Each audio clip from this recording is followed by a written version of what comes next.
Hey there, cats and kitties. I am the Blues Man, Johnny Blues, and this is going to be a brief little discussion video on Psychopaths, episode 19.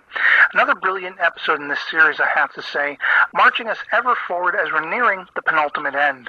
Chock full of literary references and revelations, we also saw in this episode the return of friend and former mentor to Kagami, Professor Saiga Juji, in an intriguing capacity once again. The best thing about this series, in nearly every single episode, is that around every corner there's an unexpected shock or surprise waiting to jump out at you. And when these turns of events occur, you can bet you're going to be locked in to see what happens next.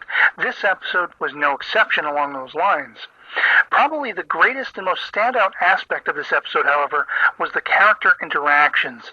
You had beautiful and interesting interplay between not only Kagami and Saiga, but once again Ginoza and his pops Tomomi, as well as Akane and Shinon, the latter of which is the first time we've really seen Shinon in anything estimating a personable status, as she's essentially comforting Akane by being a shoulder for her to lean on, as a result of her mounting dismay and frustration over Kagami's having taken off to go after Makishima.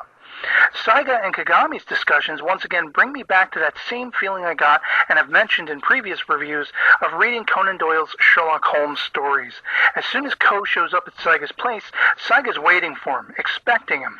Ever the dutiful, observant academic, Saiga sizes Kagami up down to the revolver he's now carrying, and I love every minute. I also love Saiga's inquisitive yet assured banter with Kagami, especially relating to the similarities between Kagami and Makishima. Seeing as Kagami's reason for seeking out Saiga at this point is because he's hit a dead end in his longing chase of Makishima and needs to figure out what he's planning next. But the way in which Saiga brings up just how similarly minded they are, cleverly being disguised as a question designed to spur on Kagami's own conclusions on the matter, rather than just an outright statement of his own interpretation of the two men as individuals.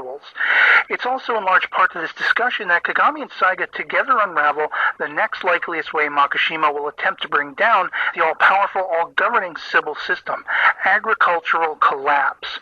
Why this is exciting and astounding and mind-boggling all at once is because, firstly, this society's agriculture and food production industry is all automated. It's all mechanized. From outsourcing land to running out of it, in the long run, farming went the way of the dodo. So in a sense, there'd be no one to stand in Makishima's way, although ironically he'll need help to put into motion the aforementioned collapse, a part which I can only wonder if either Saiga or Kagami will help play in the few coming episodes that are left.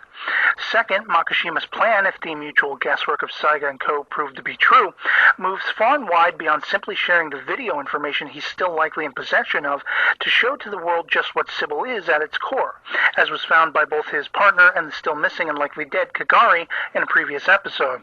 This no doubt because he saw what little effect, in the long run, his helmets had on the system. Sure, they worked to block out the psychopaths and criminal coefficients of their respective users from Sibyl's detection parameters, and to a very scary degree, I'll admit. But in the end, this was really only a brief setback for Sibyl, and one the system had no problem, given enough time, rebounding from.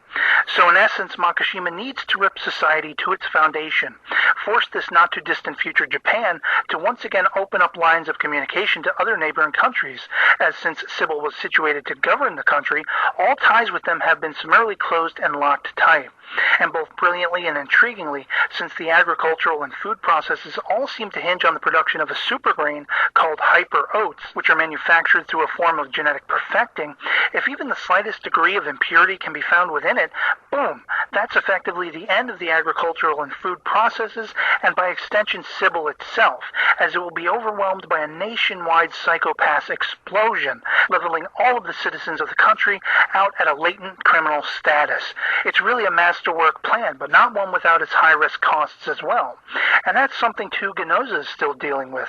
He's as yet on edge, and like his father Tomomi and friend and former partner Kagami before him, at risk of his hue becoming so clouded that he, too, could eventually be degraded to an enforcer status due to his criminal coefficient continuing to raise unhindered. This is at the crux of the discussion that unfolds between he and his father, all about what it is that drives Kagami, a man's pride, as Tomomi calls it. It's interesting because it's the very same pride that has Gino so obsessed with being the unit to catch the AWOL Kagami. It's not just because they were friends, nor that his unit will likely be the only one to talk Kagami down rather than just kill him outright, but that same drive to see the job finished to the end, no matter what the stakes or the cost. And I think this is the first time Gino Gino has really understood that about himself. And maybe by extension, it's also the first time Tomomi, his father, has seen that side of his son. Whether Tomomi will be more or less worried about or respectful of Gino at this point should be interesting to see, as well as Gino's penultimate future in the few remaining episodes. And finally, we end with that shock I mentioned earlier, as Akane, alone in the unit HQ, is visited by one of those automated Dominator carrier robots. As she approaches, it opens and it pops out a Dominator. She takes it up in her hand, and the voice of the Chief Minister tells her it is now willing to tell her the full truth of the situation. As I speculated last episode, I wondered if Akane's interfering with the chiefs trying to spur Gino on to kill Kagami would direct Sybil's eyes toward Akane. And apparently, in spite of the current mind inhabiting the chief's guy's inability to understand why exactly, this has proven to be true. It was basically ordained by the Sybil system that Akane now be the focus. What will happen next is anyone's guess.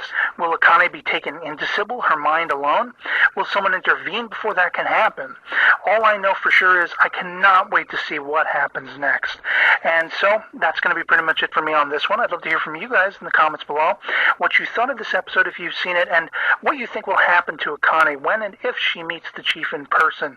Whether you think Kagami or Saiga will try to help Makishima bring about his seeming end of the Sybil system and freeing all of Japan in this not-too-distant future. And so otherwise, I hope you enjoyed this video. I hope you're all doing well, and I'll catch you later. Peace.